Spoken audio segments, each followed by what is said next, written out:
Hello guys, in this video we're going to create a boilerplate for this project that we'll be doing. In this channel I'll be doing 50 projects in 50 days. So that's what I am trying to do, and it will be very basic, consisting of HTML, CSS and JavaScript. Nothing much, nothing fancy, not using any framework or anything, just using plain HTML, CSS and JavaScript. And everything will be based on this 50 projects in 50 days course that is on Udemy. This course was created by Brad Travesey of Travesey Media. So if you are doing programming, then you might have seen this channel. So this is where I learned most of my stuff.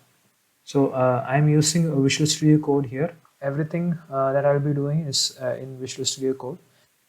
So let's just create the folder for the template. So I'll create a template folder for the template, and in there we'll create three files in index.html, index.html. We'll create a style.css and a script.js file.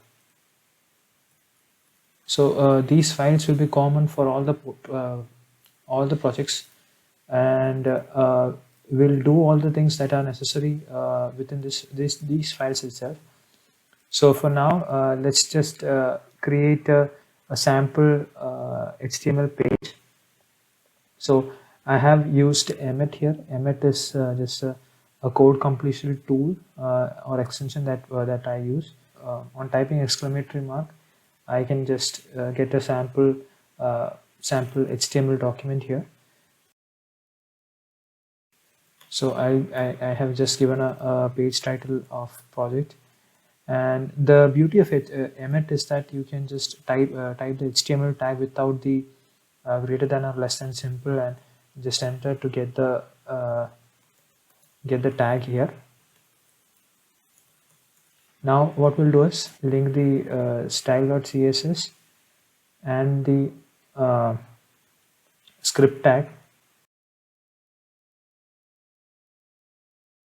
What we have done is we basically included a link to add this style.css into the HTML file, and have added the JS file, JavaScript file, into the HTML page. So this is how this is the basic HTML page. So I'll be using Live Server to see the page in in web browser. You can do other way also. You can just you can open the folder and click on index.html to open the page in the browser.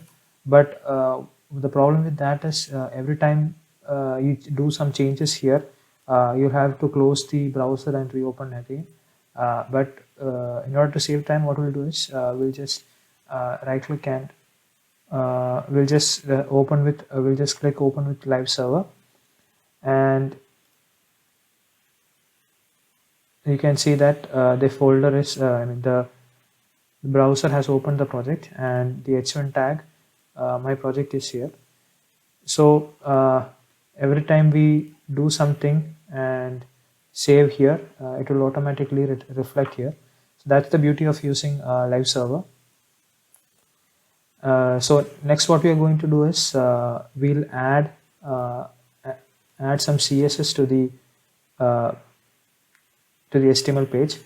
So what we'll do is we'll import some fonts for this, and for that we'll go to Google Fonts and select the Roboto font. So I want to use style, so I'll go with thin and regular and bold. So I want these three tags, and we'll just import it using @import. So we'll take this and we'll paste it in the CSS file. So when I save this, this will be reflected.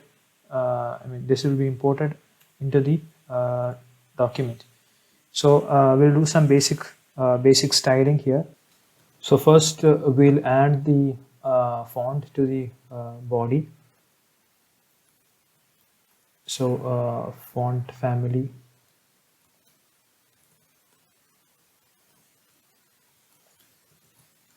Roboto, and uh, type is sans serif. So we'll save that. We are using a universal selector here, and will set the box size. We'll set the box sizing to border box, so that any element, when we add padding or margin to it, it doesn't affect the width of the thing. We'll do some basic CSS for the body also. So we'll add the margin as 0. Then we want everything to be in the center of the screen. So here, so what we'll do is we'll make the whole thing into a flex box. So what basically flex box does is, so if I copy paste this 2 times and save this, you can see that it's going like this. So we'll up so we'll apply the a flex box.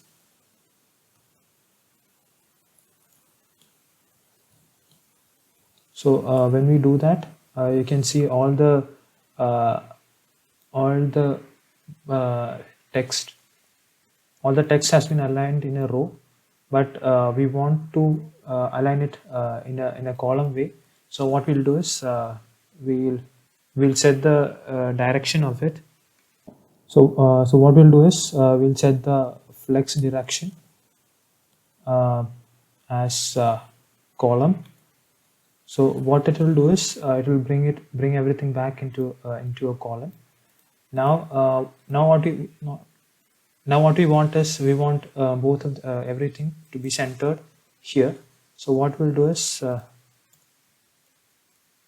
align items center, and when we do that, we can see it has been centered, but it has not been centered here.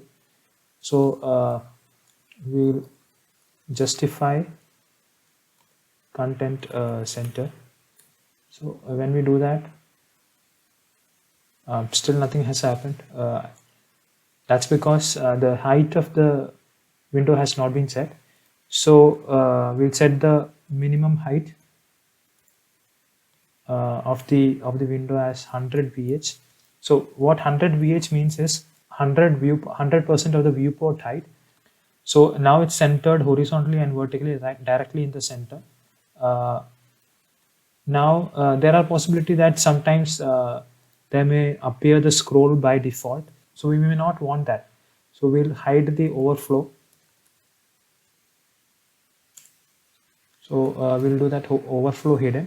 So if there is any scroll bar that appears, that will be removed. That is by default.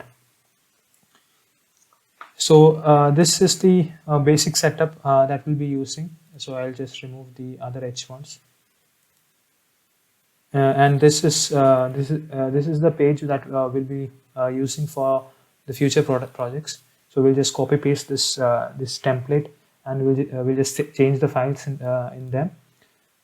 So yeah, I hope it was useful for you, and we'll just create something consistently for the next 50 days, I hope. So that's it from my end. Thank you guys for watching, and see you guys in the next one.